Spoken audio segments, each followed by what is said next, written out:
지친 모든 영혼 주 예수 사랑 알게 하소서. 저들의 아픔과 눈물 씻는 주님의 보혈 이 땅 치유하소서.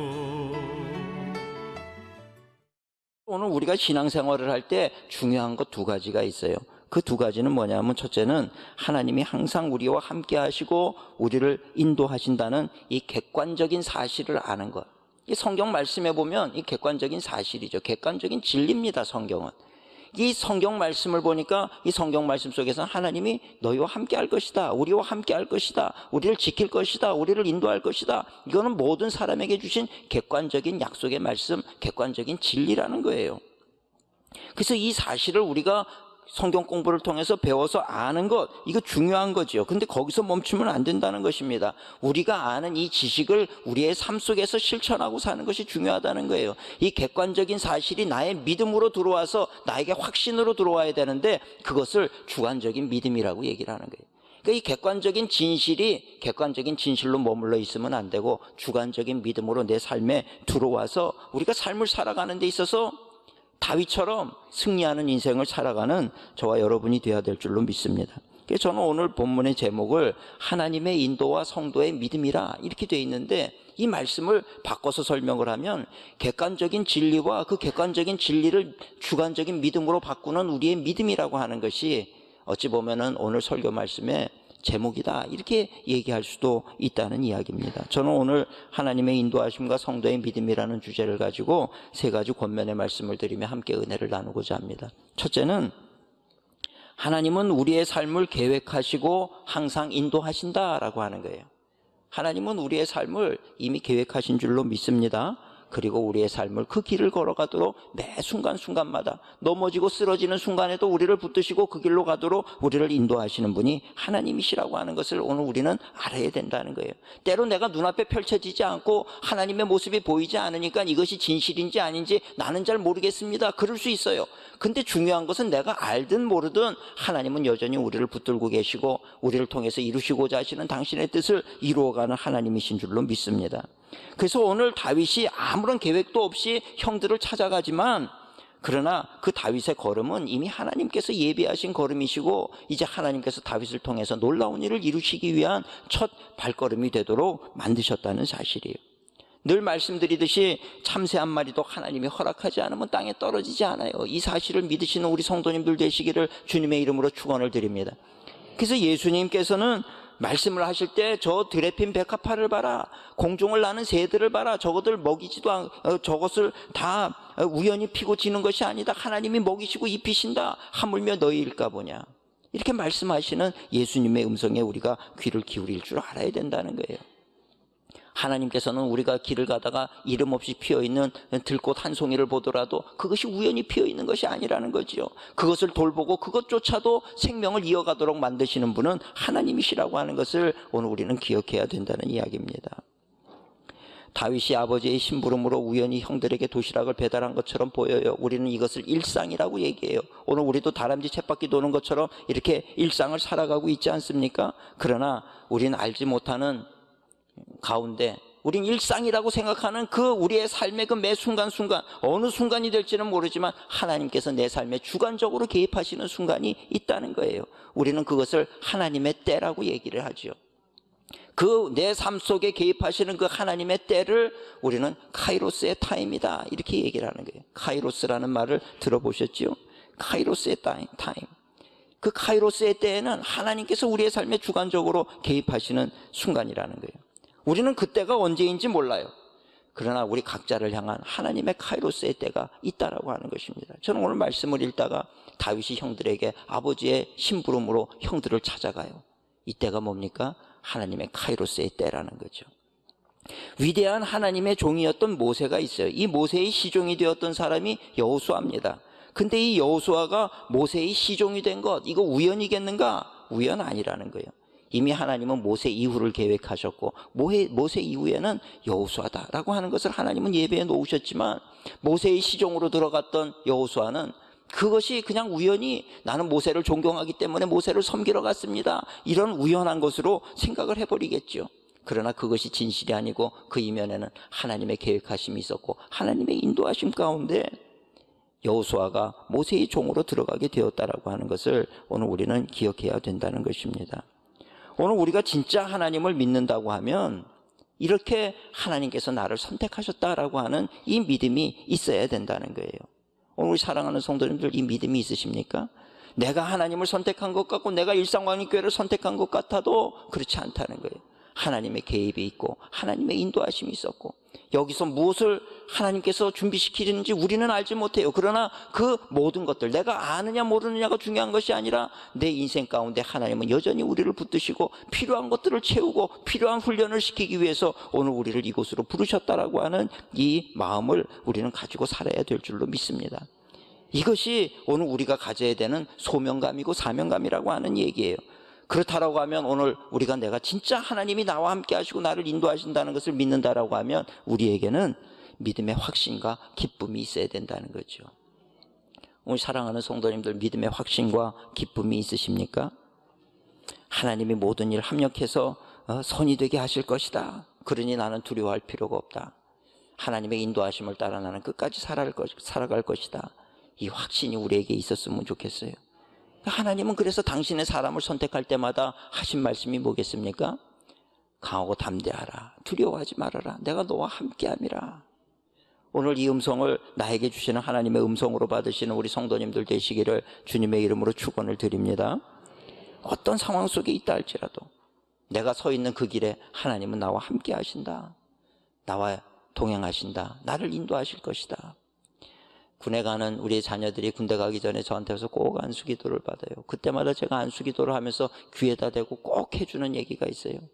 너 어딜 가든지 힘이 들어도 어려운 일이 있어도 네 옆에는 예수님이 계시다는 것을 기억해라. 그리고 그 예수님께 기도해라. 하나님이 들으시고 하나님의 때에 그것을 이루실 것이다. 네가 군대라고 하는 어려운 고통의 시간을 거치지만 그러나 그 과정을 거치고 났을 때 하나님께서 너를 정금 같은 존재로 만드실 것이다. 두려워하지 말고 낙심하지 말고. 오늘 우리 성도님들도 이 마음, 이 믿음 가지고 사시기를 축원합니다. 이 땅에 사는 동안도 하나님께서 우리를 붙드시고 우리와 함께 하시죠. 내가 죽음의 위기 가운데 서 있는 순간에도 하나님께서 나와 함께 하시지요. 내가 죽은 이후에도 하나님은 나와 함께 하시고 우리를 기뻐하시고 우리를 축복하시는 좋으신 하나님이 되시는 것을 분명히 믿고 그 주님과 더불어 동행하는 그것이 우리에게 축복이라고 하는 것을 기억하시며 하나님에게 감사와 찬양으로 영광 돌리는 우리 성도님들이 되시기를 주님의 이름으로 축원을 드립니다. 두 번째로 우리가 기억해야 되는 것은 우리의 삶의 자리가 하나님의 훈련장이다라고 하는 거예요. 우리의 삶의 자리가 하나님의 훈련장입니다. 군대에는 가면은 제일 먼저 가는 곳이 훈련소라고 하는 곳을 가게 돼 있어요. 저도 논산 훈련소를 갔습니다만은 그 훈련소라고 하는 곳에 가서 군인으로서 갖춰야 할 기본 훈련들을 다 받는 거예요. 걸음걸이부터 제식 훈련이지요. 예. 모든 것들을 훈련을 받아요. 처음에는 어색하기 짝이 없어요. 모든 것이 서툴러요. 군화를 신는 것도 서투르고 총을 들고 있는 모습도 어색하기 짝이 없어요. 군장을 매는 것도 그렇고 군복을 입는 것도 그렇고 모든 것이 다 어설프다는 거죠. 근데 시간이 지나고 그 훈련이 계속 되어지면서 진짜 멋진 군인으로서의 모습을 갖추게 되는 거죠. 그리고 또 시간이 흐름에 따라서 이제는 전쟁터에 나가더라도 내 마음대로 해서 망치는 것이 아니고 명령에 순종함으로 그 명령에 복종함으로 전쟁을 승리로 이끄는 그런 멋진 군인으로 서게 되더라는 이야기입니다. 오늘 하나님도 마찬가지라는 거예요. 당신의 일꾼으로 우리를 부르실 때 어느 날 갑자기 준비도 안 된 사람 불러서 쓰시느냐? 전혀 그렇지 않다는 거예요. 훈련이 안 된 것 같아도 하나님은 우리의 삶의 자리에서 이미 태어나는 순간부터 하나님이 부르시는 그 자리까지 수도 없이 많은 순간 훈련을 시키시고 연단을 시키시고 이끌어 오시다가 때가 되면 하나님께서 부르시는 거죠. 하나님의 때에 하나님은 부르시고 당신의 그 사명을 감당하는 자로 하나님께서 그 역할을 감당케 하시는 줄로 믿습니다. 모세는 40년 동안 애굽의 궁궐에서 성장을 했어요. 누구보다도 멋진 교육을 받았어요. 누구보다도 엘리트의 교육을 받았어요. 뭐 학벌로 쳐도 최고의 학벌이지요. 그러니 충분히 지도자의 자질이 있다라고 생각을 했을 겁니다. 근데 그 다음 순간에 어떻게 됩니까? 살인을 하고 미디안 광야에 도망쳐가가지고 아무도 없는 곳에, 그 미디안 광야는 들여다보니까 개발 계획도 없는 곳이에요. 그렇지 않습니까? 그냥 허벌판이라는 거죠. 거기서 그저 양떼를 돌보고 사는 거 몇 년을 했느냐? 40년을 했다는 거예요. 어찌 보면은 내가 지금 이렇게 중요한 그런 교육과정을 다 거친 지도자의 자질을 갖춘 내가 미디안 광야에서 아무도 없는 곳에서 40년의 허송세월을 보낸다, 이렇게 생각할 수도 있었겠죠. 인간의 생각에는 허송세월로 보였을지 모르지만 하나님의 눈에는 허송세월이 아니라 하나님께서 모세를 다듬고 연단시키는 이제 마지막 훈련 과정이었다라고 하는 것을 오늘 우리는 볼 수 있어야 된다는 이야기입니다. 80세가 되어서 나는 이제 할 줄 아는 것이 아무것도 없습니다. 그럴 때 하나님께서 모세를 부르시잖아요. 네가 할 줄 아는 게 없으니 이제부터는 내가 행할 것이다. 이제부터 시작이다. 모세를 부르시고 모세를 통해서 놀라운 역사를 만들더라는 거예요. 호렙산에 우연히 간 것 같은데 우연히 간 것이 아니고 하나님이 부르고 계시더라는 거지요. 가보니까 내가 우연히 온 것이 아니라고 하는 것을 깨닫는 거지요. 거기서 하나님을 만나는 그 순간이 어떤 순간입니까? 카이로스의 순간이라는 거예요. 여러분, 저도 마찬가지예요. 저도 신학을 할 때요, 그냥 공부가 하고 싶어서 했지 제가 전도사가 되고 목사가 될 생각으로 신학을 한 게 아니란 말이죠. 제가 지난 금요일에도 이제 감신대 가서 강의를 하면서 그 청년들에게 그랬어요. 마치 그저 여기 목회자의 사명을 가지고 온 학생들도 있겠지만 그냥 온 사람들도 있지. 그랬더니 뜨끔뜨끔해 하더라고요. 걱정하지 마라, 나도 그랬다. 그게 내 선택인 것 같고 우연인 것 같고 그랬지만 시간이 지나고 보니까 그렇지 않더라. 하나님의 예비하심이 있고 인도하심이 있더라. 이것이 우리가 가져야 되는 소명감이다.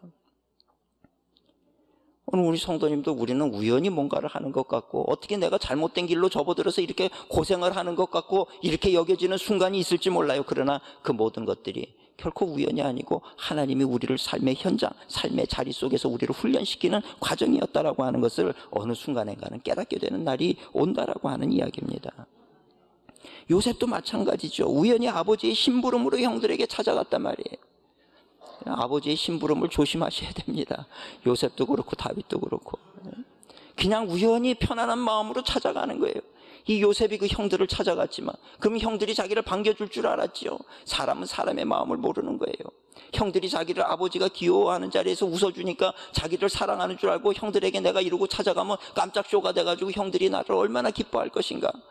근데 찾아갔는데 형들이 자기를 보고 웃어주기는커녕 정색을 하면서 그 요셉을 잡아가지고 구렁텅이 속에다가 집어넣지 않습니까? 그리고 저걸 죽이느냐 살리느냐 이 회의를 하고 있는 거예요. 그 밑에 있는 요셉이 얼마나 놀라고 상처를 받았겠습니까? 이게 도대체 뭔가? 근데 하나님의 인도하심으로 인해서 죽지는 않죠. 보디발의 집에 노예로 들어가게 되는 거예요. 그 집에서 노예 생활을 합니다. 이거를 세상적인 눈으로 볼 때는 참 비참하고 저주받은 세월이다, 이렇게 볼 수도 있겠지요.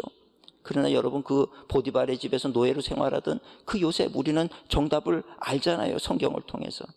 그것이 저주받고 정말 비난받을 만한 그런 안타까운 인생이었느냐? 아니라는 거예요. 하나님의 특별한 계획이 있고 섭리가 있는 가운데 이 요셉을 견고하게 훈련시키는 과정이라고 하는 것을 오늘 우리는 알더라는 이야기지요. 그랬는데 감옥으로 들어갔어요. 감옥에서 생활. 그때 요셉은요, 나는 왜 이렇게 하는 일마다 안 될까? 이러고 좌절하고 절망하고 비관하는 그런 얘기도 할 수 있을 거예요. 그러나 요셉은 그러지 않았어요. 그리고 그 실상은 무엇입니까? 하나님께서 요셉을 축복하시고 요셉으로 하여금 애굽의 그 중요한 관직을 맡은 사람들을 만나게 하는 접촉점으로 하나님께서는 그 감옥에 요셉을 넣었다라고 하는 것을 오늘 우리는 볼 수 있어야 된다는 이야기입니다. 요셉은 이런 고난의 연속 속에서 왜 나에게 이런 일이 일어납니까? 비관하거나 절망하지 않았다는 거예요. 그리고 그 모든 자리가 하나님께서 훈련하고 연단하는 과정이었다는 거죠. 이 과정을 통해서 하나님께서는 결국 애굽의 총리 대신이 되게 만들었어요. 근데 우리가 오해하면 안 되는 것이 있습니다. 요셉을 애굽의 총리 대신이 되게 하신 이유가 뭔지 아십니까?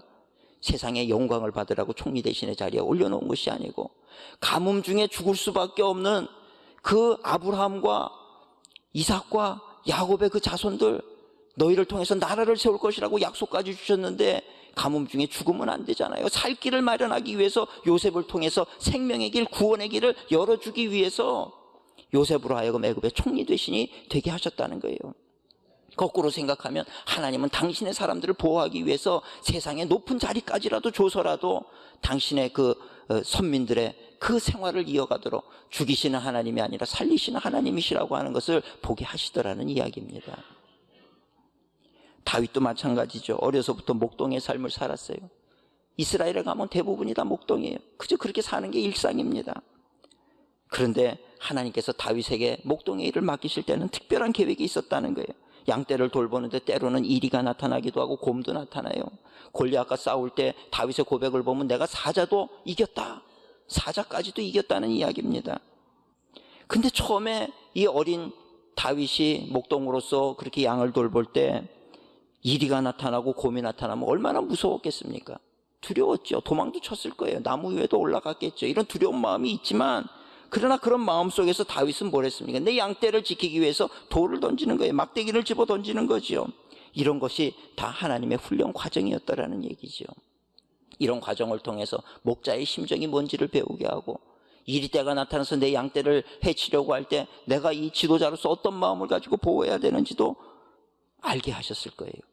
그리고 또 돌 던지는 연습, 막대기 던지는 연습 얼마나 많이 했는지 이제는 아주 백발백중의 선수가 되었다라는 얘기입니다. 이런 과정을 다 겪고 났어요. 자신도 모르는 사이에 용사가 되어 있는 거죠. 그리고 골리앗을 보게 되니 골리앗을 넘어뜨리는 자신감이 생기더라는 거예요. 내가 사자도 이겼는데, 내가 곰도 이겼는데, 내가 일이나 승냥이들이 와도 그것을 다 물리쳤는데 인간 골리앗 좀 내가 이기지 못하겠는가. 그리고 그 일을 믿음으로 도전하게 될 때 골리앗이 쓰러지는 역사가 일어나더라는 이야기입니다. 여호수아도 마찬가지죠. 모세의 지도력 아래 있으면서 좋으나 싫으나 전쟁이다 그러면 항상 선봉에는 누가 서야 됩니까? 여호수아가 서야 되는 거예요. 여호수아가 불평할 수 있겠죠. 왜 전쟁만 터지면 나를 제일 선봉에 세웁니까? 위험한 자리입니다. 난 뒤로 물러나고 싶습니다. 여호수아 그러지 않았겠어요? 근데 여호수아는 말없이 그저 묵묵히 제일 선봉에 세우면 제일 선봉에 서는 거예요. 거기에 서서 싸움을 하는 거죠. 수많은 전쟁을 해요. 내가 이번 전쟁에 죽을 수도 있다, 이런 마음이 없었겠습니까? 있었겠죠. 그런데 그 수많은 전쟁을 치르는 동안 여호수아는 죽지 않았어요. 왜 안 죽었겠습니까? 하나님의 사명이 있기 때문에, 다음 세대를 이끌어야 되는 사명이 있기 때문에 하나님은 그 위협 속에서도 여호수아를 죽일 수가 없는 거예요. 살아나지요. 그리고 모세의 뒤를 이어서 놀라운 역사를 만드는 지도자의 자리에 서게 하더라는 이야기입니다. 우리 사랑하는 성도님들, 우리가 아직 하나님의 사명이 있는 자는 절대로 죽지 않습니다. 하나님께서 그 사명을 다 이루기까지 우리를 붙드시고 우리로 하여금 승리의 길을 걷게 하시는 하나님이 되시는 줄로 믿습니다. 이런 과정들, 다윗의 이야기를 통해서 보니까 지금 내 삶의 현장이 얼마나 고달프고 힘드냐, 또 얼마나 피하고 싶은 자리인가, 그렇게 보지 마시고요. 오늘 내 지금 이 삶의 현장의 자리를 지금 하나님이 나를 훈련시키는 자리로 볼 수 있는 믿음의 성도님들이 되시기를 주님의 이름으로 축원을 드립니다. 그러면 내가 고난스럽고 고통스러울수록 우리 마음에 드는 생각은요, 이 믿음의 사람들이 갖는 자세라는 거예요. 하나님 왜 나한테 이러십니까가 아니라 하나님이 나를 훈련시키고 계시는군요. 이걸 통해서 무슨 일을 이루도록 하시기 위해서 나를 이렇게 훈련시키고 연단시키십니까?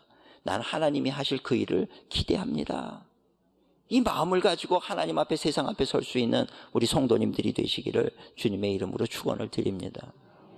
마지막 세 번째로는요, 그렇다라고 하면 어떤 상황 속에 있더라도 담대하게 도전하라는 거예요. 우리 성도님도 어떤 상황 속에 있더라도 하나님이 나와 함께 하신다는 것을 믿으면 담대하게 도전하는 우리 성도님들이 되시길 축원합니다. 우리가 인생을 살면서 위기 상황 없는 사람이 어디 있습니까? 위기 상황이 닥쳤을 때 중요한 것은 어떻게 대처하느냐가 중요한 것이지요. 만약 우리 성도님들에게 삶을 살면서 이런 위기가 닥쳐온다라고 할 때 어떻게 반응하겠습니까? 많은 사람의 경우에는 무서워하고 두려워하게 돼 있어요. 내가 이 상황 속에 잘못되면 어떡하나, 큰일인데. 이렇게 두려운 마음이 들면요, 몸이 경직되고 사고방식이, 사고가 마비가 되는 거예요. 무기력해져요. 잘못된 판단을 하게 되는 거죠. 그러다 보니까 정신을 바싹 차려도 이길까 말까 하는 싸움인데 우리가 이길 수가 없는 거예요. 지고 만다는 거죠. 또 패배하게 되고 또 절망의 구렁텅이에 빠질 수밖에 없다는 이야기입니다. 그러나 우리가 바른 믿음을 가진 기독교인이라고 하면 이런 순간에 우리 사랑하는 성도님들, 하늘을 보시기를 주님의 이름으로 축원을 드립니다. 하나님을 바라보는 것이 답이지요. 하나님을 바라보는 게 답이에요. 근데 오해하지 마시고 들으세요. 하나님을 바라본다라고 하는 게 뭐겠습니까? 하나님을 보면서 하나님 이것도 해주시고 저것도 해주시옵소서, 이렇게 되게 해주시고 저렇게 되게 해주세요, 이렇게 기도하는 것이 아니에요. 하늘을 봤더니 오늘 박동찬 목사의 설교를 듣고 보니까 하나님이 내 삶을 인도하시고 나를 훈련시키고 계시고 나를 통한 하나님의 계획을 이루실 것이다. 이것이 믿음으로 믿어지게 되면 그렇다라고 하면 내가 지금 이런 상황 속에서 두려워할 것이 무엇인가? 각성이 일어나는 거예요. 하나님은 반드시 합력하여 선을 이루신다는 것을 내가 믿는다. 나는 그 말씀을 믿습니다. 그러니 두려워하기보다는 나는 하나님의 말씀을 따라 강하고 담대하게 세상 앞에 설 것입니다. 내가 실수한다 할지라도 하나님 합력해서 선이 되게 하신다 하셨으니 내가 두려워하지 않고 도전할 것입니다. 이것이 진정한 믿음을 가진 사람의 자세라고 하는 이야기입니다. 나는 이제 모든 게 끝났어요. 안 돼요. 이제는 포기합니다. 이것이 믿음의 사람들의 자세가 아니라는 거예요. 오늘 우리 사랑하는 성도님들, 하나님 앞에 서 있는 존재라고 하는 거, 하나님이 붙들고 계신 존재가 바로 나라고 하는 사실을 인정하시고 두려워하지 말고 강하고 담대한 마음으로 세상 앞에 서는 우리 성도님들 되시기를 축원합니다.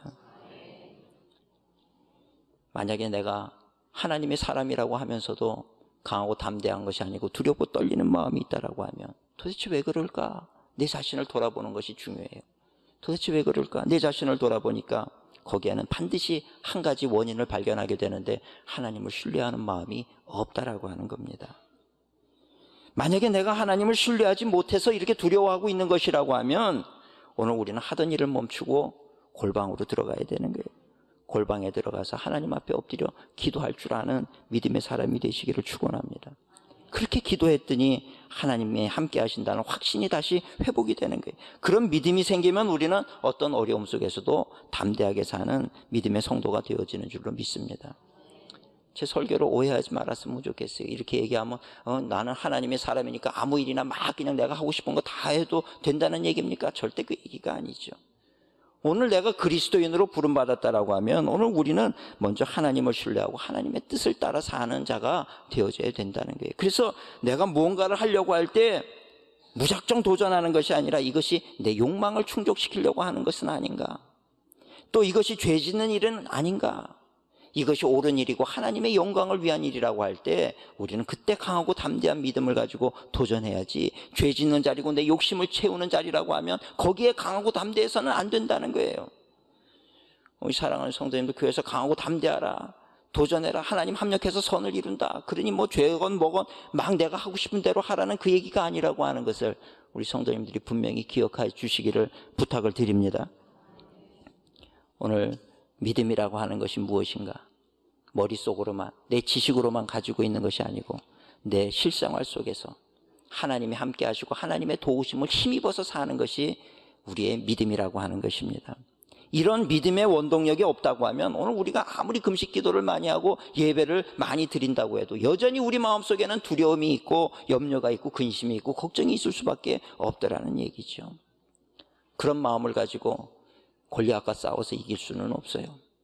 다윗은 믿음의 사람이었어요. 하나님이 함께 하신다, 지식으로만 가지고 있었던 사람이 아니라 실제로 그것을 믿었던 사람이고, 한 번도 하나님 나와 함께 하신다는 것을 허상으로 믿었던 적이 없어요. 실제로 하나님이 나와 함께 하신다는 것을 믿었던 사람이 다윗이더라는 거죠. 그러니 다윗은 골리앗 앞에 섰어요. 담대할 수밖에 없죠. 골리앗을 볼 때 덩치 큰 그저 사람으로 보일 뿐이에요. 골리앗이 두렵지 않았어요. 왜? 골리앗은 하나님을 모르는 사람이었거든요. 하나님을 의지할 줄도 모르는 사람이었어요. 그런 사람 두려워할 필요가 없다는 거죠. 그래서 다윗은 골리앗 앞에 담대하게 서서 너는 칼과 창과 단창으로 내게 오거니와 너는 세상적인 무기를 가지고 나에게 오지만 나는 만군의 여호와의 이름으로 너에게 간다. 누가 이기겠습니까? 불을 보듯이 뻔한 싸움 아닙니까? 골리앗을 향해서 믿음의 물맷돌을 던질 때 골리앗은 쓰러지더라는 거예요. 여러분, 오늘 우리가 인생을 살면서 우리 앞에 닥쳐오는 세상의 위협들, 이것을 두려워하지 말아야 되는 이유는 뭔지 아시겠습니까? 골리앗과 똑같다는 거예요. 세상은 하나님을 알지 못해요. 나를 죽이려고 덤벼드는 그 문제도 하나님을 알지 못해요. 자기의 힘으로 나를 죽이려고 하고 있어요. 그러나 우리는 어떤 존재입니까? 하나님을 알잖아요. 하나님을 믿는 존재잖아요. 하나님을 신뢰하는 사람들이잖아요. 그러니 어떤 문제가 온다 할지라도 골리앗 앞에 서 있는 다윗과 같은 심정으로 두려워하지 말라는 거예요. 오늘 우리가 그 문제를 향해서 믿음의 물맷돌을 던진다는 거지요. 오늘 사랑하는 성도님들, 하나님을 알지 못하는 세상 두려워하지 마세요. 하나님을 알지 못하는 나를 위협하는 그런 문제들 두려워하지 마세요. 하나님은 우리와 함께 하신다는 이 사실을 믿음으로 말미암아 오늘 세상 앞에 당당하고 세상 앞에 승리하는 우리 성도님들이 되시기를 주님의 이름으로 축원을 드립니다. 기도하시겠습니다. 사랑과 은혜가 충만하신 하나님 감사합니다. 오늘 말씀을 통하여서 정말 하나님이 우리와 함께 하신다는 것을 다시금 깨닫게 하시니 감사를 드립니다. 하나님이 우리와 함께 하시는데 우리가 세상을 두려워하지 않는 자로 그렇게 살아가게 하여 주시옵시고 세상 앞에 당당할 수 있게 하시고 문제 앞에 당당할 수 있게 하시고 주님을 믿고 의지하는 마음으로 살아가는 하나님의 복된 자녀들 되게 하여 주시옵소서. 세상 끝날까지도 우리와 동행하시고 함께 하시며 계획하신 일을 이루실 주님을 찬양하오며 우리 구주 예수 그리스도의 이름으로 감사하며 기도드리옵나이다. 아멘.